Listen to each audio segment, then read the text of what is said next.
Longworth, and welcome to another edition of Triad Today. Coming up later on, our infamous Roundtable gets together. We'll tackle all sorts of controversial topics, so stay tuned for that. But between now and then, some great topics and guest information coming your way, including a discussion about the United Way's big anniversary coming up, some big events you might want to attend, United Way of Forsyth County. We'll also give you some tips on how to deal with that back-to-school stress. That means parents, students, everybody. It can hit everybody. And we'll speak with the president of Alamance Community College about a huge education bond that's coming up, and we'll tell you all about that. But first, I want to introduce two lovely ladies who've never appeared here together before. We're so glad we have them right now. On my immediate right, Ann Gautro's Director of Public Relations for what is now called Trellis Supportive Care. And next to her is Anita Ford, Vice President of Clinical Services for Trellis. And I know I'm sort of giving things away here, but we're now in the new throes of this new brand and name. And Nita, I want to start with you. I think your hospice, which was always called Hospice and Palliative Care Center, wasn't it like the first one in the state like that? Yes, we were the first. Got our footprint here in Forsyth County and opened up the doorway for all the other hospices in regards to how to do it. Yeah, which means you have a long, rich history of great service. So I guess my first question is, because people are saying, wait a minute, Jim, you said they were this, and now they're this Trellis name, and we'll show the logo in a second. But why change? Several reasons. We encountered a lot of confusion with the name Hospice and Palliative Care Center. It was generic. There were families and patients who thought that they were under our care, and sometimes they realized that they weren't getting the care from the agency that they wanted to be served by. So the misconception that all hospices are the same, that we're all under one big umbrella, the name change had to happen so that we could differentiate ourselves and set ourselves apart from other providers of that type of care. And tell me more about what Trellis, I'm always interested in how you come across a name and develop it. What it symbolizes, why you settled on that name. Sure, it was a long process. We did a lot of research, but and we explored a few other options.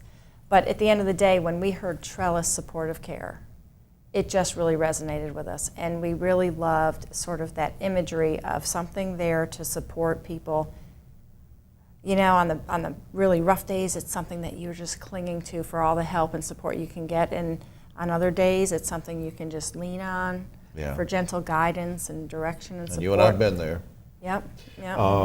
Anita, how does the new name and the approach that you guys use, how does it set you apart from other agencies? You said there's a lot of people out there and a lot of companies that say, well, we're a home health company or we're this or whatever. It seems like there's a million places out there. Sure. So first of all, the visualization of the trellis and what it symbolizes in regards to the structure and support. But there are lots of services that we provide. We have our grief and bereavement, our counselors who there's no fee for those services. There's also the fact that we have all the levels of care. Everything that the benefit defines, we follow that. That truly sets us apart. We also have, recently we just had our Camp Carousel, which is something that is open to persons who are grieving, children, adults. I could go on and take up the rest of your time with all of this. Look, as Ann knows, I think we could sit here and have a 4-hour conversation about hospice because I'm a big fan of hospice programs. Ann, before we do lose time, let me ask you one last thing quickly. If a loved one in our family has just been diagnosed with a terminal illness, is that the right time right then to sit down and try to have a meeting with hospice? Well, it's never too soon, and the thing that we like to do is ask people, would you be surprised if your loved one passed away in the next year? And if it wouldn't surprise you, it's probably time to start the conversation. That's a good point. Yeah, and we just want people to feel, a lot of people will wait for their physician to make that referral, but a lot of times in your gut, we need some help. And we just want people to feel okay about picking up the phone. Coming and meeting with you. And just talk through it. Yeah, and you don't have to be a medical expert or have a diagnosis and prognosis, but we'll talk people through it. Absolutely. Now, on screen, for our radio listening audience and for the viewers at home, www.trellissupport.org. There's 2 S's back to back there, trellissupport.org, 336-768-3972. We hope you will go to that website, as Anita mentioned before. There's so much on there. Take time to read it, take time to get to know it. Ladies, thanks for doing this, and good luck with the new name. Thank you so much. Thank you very much. We'll be right back. All right, today, always glad when this gentleman can join us, and I want you to meet him now. He's been on the show many times before. We have some really important stuff to talk about today. Dr. Algie Gatewood, of course, is president of Alamance Community College. Welcome back to Triad Today, sir. Jim, thank you. It's wonderful to be here. Good to see you. Now, we'll get into some specifics in a minute, but I want to just mention to the folks at home that coming up in November is a big bond referendum, $39.6 million bond referendum. This is for Alamance County. That's correct. And in general, now just overview, what is that bond money for? Jim, this bond money is to improve our educational system and to really move Alamance Community College into the 21st century, to make sure that we are able to deliver 21st century jobs training and skills training. This is imperative. This is about our economic future. Everybody's future in that whole area. Now, let's get into some specifics. There's a $9.1 million chunk of that's for a biotechnology center, and correct me if I'm wrong, but I think that's how much it was. That's correct. But why do you need that $9.1 million for a biotech center, and what will it feature? Jim, it will allow us to expand our science programs and our biotechnology program, histotechnology, biology, a number of other programs. And the reason these programs are important is because Alamance County, unlike any other county in the state, perhaps the nation, sits right in the middle of one of the most active and one of the fastest growing biotechnology corridors in this that we have. Absolutely, yeah. And I understand, I think you sent me an email, or Ed did one day, about that once this is built, I think you're going to move the nursing program in there? Absolutely. What will happen is once this is built, it will free up space for us to expand our nursing program. We have 2 years or more of a backlog in terms of students who want to become nurses, and the need is tremendous, but yet we can't deliver that training because we don't have the space. So you're turning people away that want to be nurses?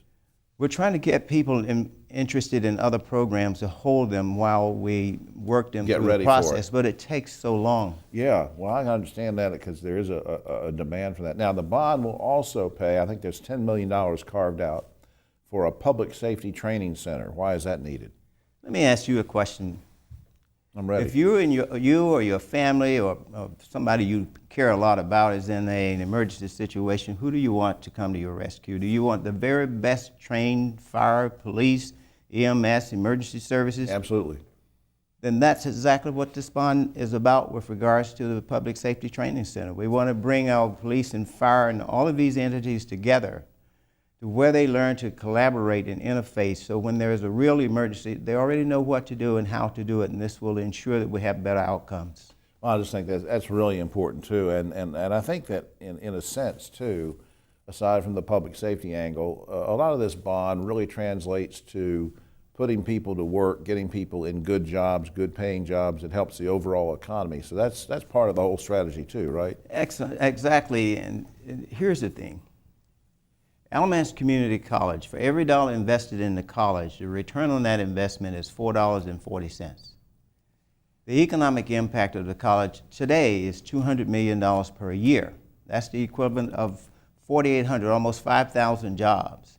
And the more we invest, the more we get in return. This is a great opportunity for Alamance County and its citizens. And the surrounding area. So if somebody's watching and say, well, wait a minute, I live in Davidson, or I live in Forsyth, or I live in, look, this is going to affect everybody. And it goes back to something I just wanted to say, and because I know that the President Gatewood can't say this, but I can. And that is, this bond is very important. And for you folks listening to us and watching us in Alamance, think about what he said about public safety. Think about the EMS people coming to help you. Think about the nurses that we need.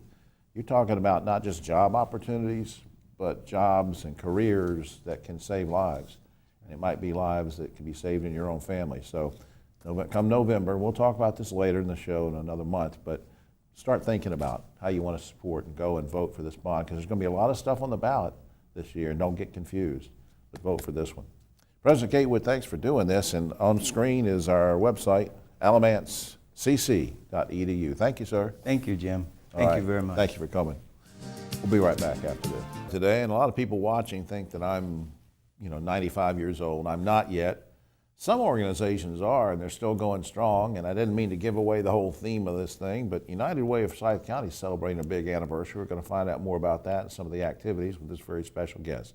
Lovely lady next to me is Amanda Roseman. She's Director of Engagement for United Way of Forsyth County. Welcome to the program. Thank you for having me. Tell me, what does your job entail? I don't want to spend a lot of time on this, but I think people are interested when I say engagement. Give me a few seconds on what is that? Absolutely. So I am the Director of Engagement for United Way. I work with our affinity groups, which is our Young Professionals group, Young Leaders United, and they focus on volunteerism in the community and really giving back to not only our partner agencies, but Forsyth County as a whole, and also our Women's Leadership Council. And they're a group of passionate women dedicated towards engaging and improving education in our community. Yeah, that's great. It's kind of an outreach way of doing things, and I think you must really love working with young people too, right? I do, yeah. That's probably the best part of my job is working with those two groups and getting to engage with not only the people, but the lives that we touch as well. Yeah, and the Women's Leadership Council, that's a pretty neat thing. I mean, how does somebody get involved in that? Yeah, so we have grown. We started in 2007 as 30 women. We're now over 1,000 women strong, and like I said, they focus on education. So if you want to get involved, you can join on our website or through any of your company's campaigns. Yeah, and we'll get to the website in just a second. Let me get back on track here with something I want to ask you about. You emailed me something one day about an event called Moonlight Madness. Yes, sir. And you're spearheading that. What is that all about? So you mentioned that we're 95 years strong with United Way. So this is our celebration of 95 years in our campaign kickoff with our 95th year. So it's a 5K race in Bailey Park, downtown Winston-Salem. It's fun for families, for individuals, it's competitive runners and non-competitive runners alike. There'll be a live band with music and food trucks, and Foothills is a sponsor of ours, so delicious Foothills beer. That's great. So it'll be a really great time, and that's on September 21st. Yeah, well, while we're doing that, let me just see if we can put something up on screen here instead of waiting until the very end. And there's a website to itself, the separate one, Moonlight Madness, 5k.com. I think I got that right. Yes, so we'll sir. leave that up for just a second. Moonlight Madness, 5k.com is the website. And again, as Amanda said, that's Friday, September 21st in Bailey Park. And now, is there a fee to sign up to be involved in There the is a registration fee on the website. It's $30 up until August 31st, and then it goes to $35. And if you make a team of 5 members or more, you get $5 off everyone's registration.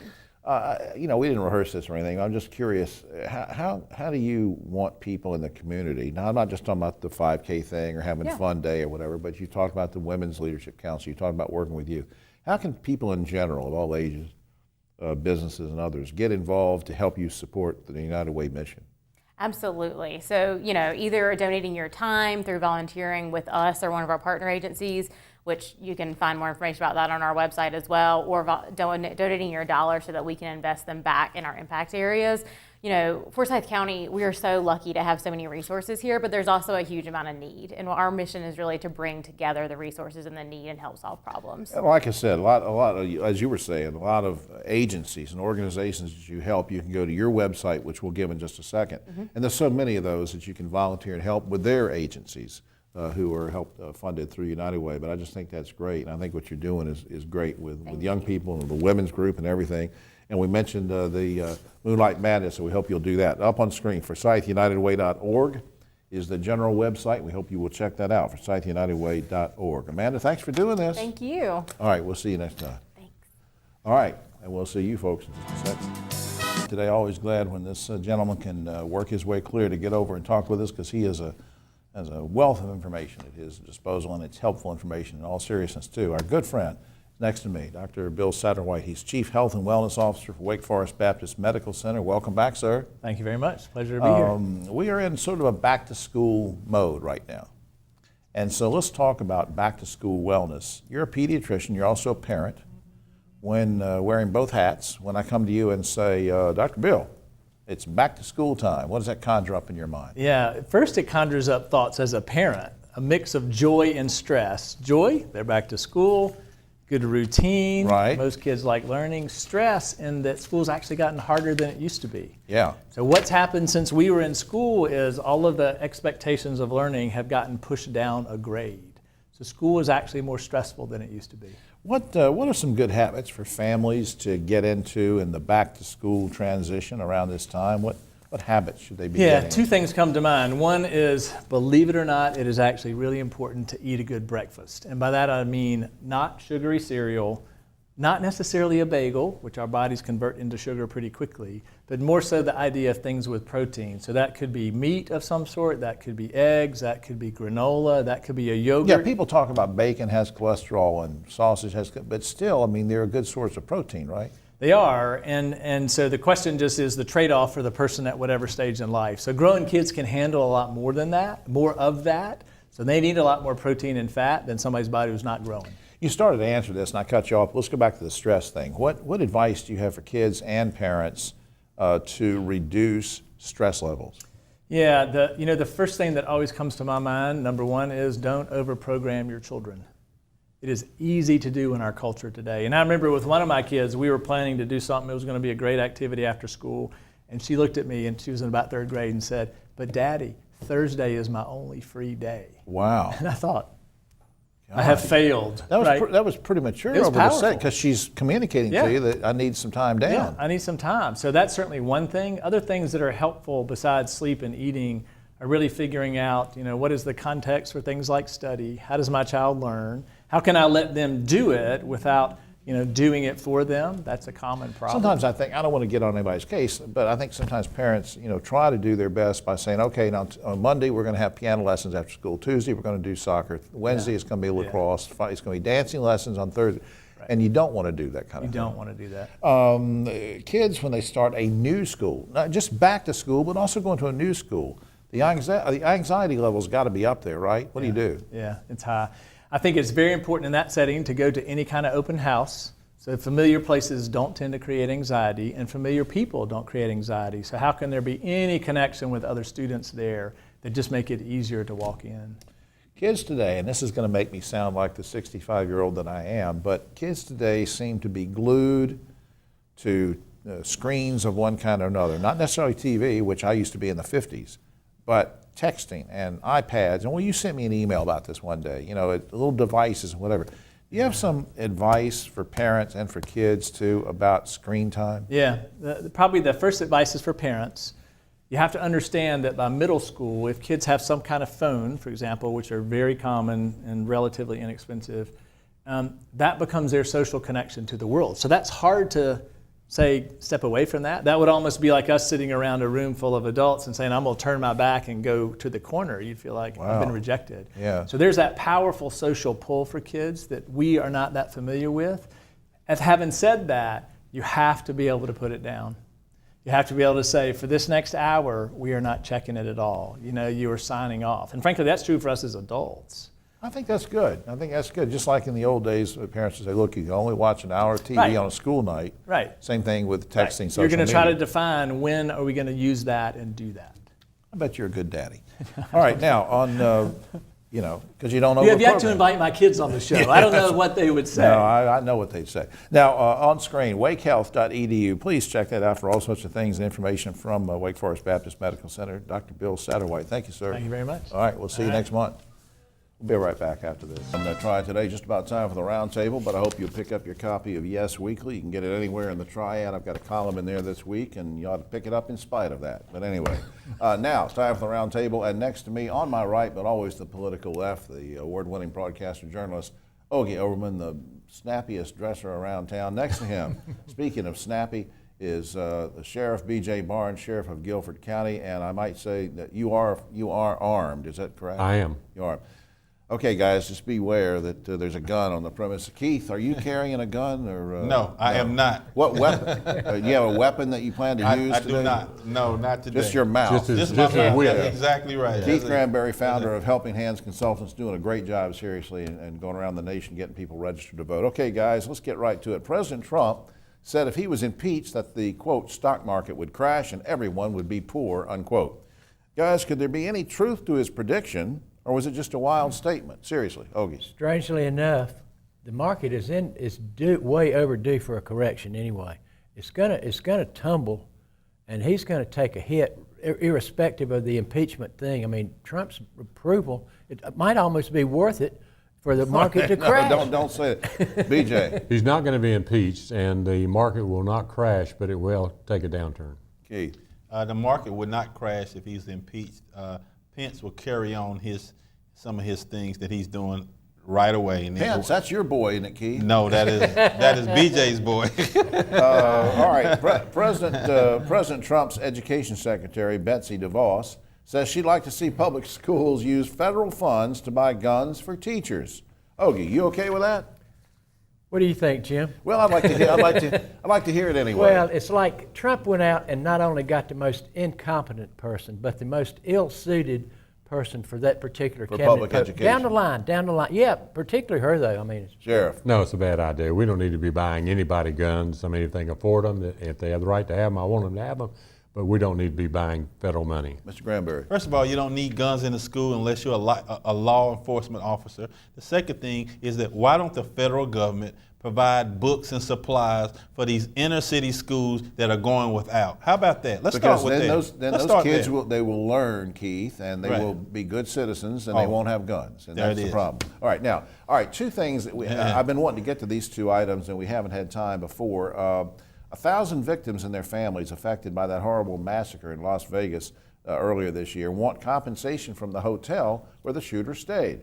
But the hotel is now suing those victims and their families because it says it's not responsible for what the shooter did. Guys, does the hotel have a valid point? Ogie. no, that countersuit will go nowhere because the guy drug in an arsenal. I mean, he lugged in like 47 Tommy Yeah, guns yeah. in there. And the hotel Somebody personnel had helped to him. have looked to. I mean, think. What's going on here? Sheriff. Fourth Amendment search and seizure, they can't be searching everybody's baggage. Basically what it comes down to, the suits are going nowhere though. Keith. His suits are going nowhere, but how can you, if you steal a chip in Las Vegas, they arrest you, Yeah. but you can't see somebody carrying in That's right. tons of guns. Good point. Ridiculous. Last month, a pharmacist in Arizona refused to fill a woman's prescription for a medication that induces miscarriage because he said the medicine goes against his religion. Guys, would you like to see North Carolina join Arizona and 5 other states in allowing a pharmacist to refuse to fill a prescription based on religious objections? Ogie. No. It's getting kind of old, all these people hiding behind their religion. You can use that to validate any kind of behavior or anti-position on any subject out there. But it seems to work. BJ. The law should be the same for everybody. Whether you're white, black, pink, or purple, whether you're gay, straight, it doesn't make any difference whether you want to do that. If it's legal to do it, let them do it. Keith. I agree with BJ. The law should be the same, but a lot of times we don't get the same rights that many people do, even though it's supposed to be equal rights. If they get a prescription, they should fill it. If they don't fill it, they should have to deal with BJ and his boys. Yeah, that's right. Guys, now this just came about recently, and it's still a mess. A 3-judge panel has ruled that North Carolina's congressional districts are still racially gerrymandered to favor white Republican candidates, and the judges say the lines must be redrawn again before November 7th. I think they're saying September the 12th or something like that. Are we headed for a special election? Are we not going to elect congressmen until January? What's going on? Quickly, Ogie. Last I heard that they may, in fact, have the primary on Election Day, November, and put off the general election till January. Or do no I mean, primary. it could happen. BJ. Computers can do anything. I don't understand why we can't take the politics out of all this altogether, put the information in the computer, let it spit out what it's supposed to be, so it's equal and fair. Keith. That would be correct, but the Republicans who are in power are going to fight it tooth and nail, so it will be a special election. You know you're in sitting January. next to an armed Republican, don't you? He's a good Republican. Somebody write that down, will you? I'm not even going to go there. All right, quickly, guys. A middle school teacher in Rayford's been suspended because she moonlights as a pole dancer. You think she should have been suspended for doing that quickly? Yes or no? No, I have no problem with that whatsoever. BJ. Did they suspend him from a poll? Yeah. They Keith. should have gave her tips. I mean, they should have gave her a raise. That's what I meant, not tips. And a raise. finally, researchers, I can't, now we're out of time because Keith said something that I thought he said, and oh my Lord, well, I'm just going to have to save the other one for later. But that's all the time we have because of Keith. Oh, except for this. In order to attract a younger customer base, Costco just announced it will start selling high-tech personal devices. The good news is you can now get the latest iPhone at Costco. The bad news is you have to buy 1,000 of them bundled with 300 boxes of cornflakes. For all of us here, try today. You like that, Ogie? Good, yeah. I like good. it. We're going to get those cornflakes with it. I'm Jim Longworth. We'll see you next week.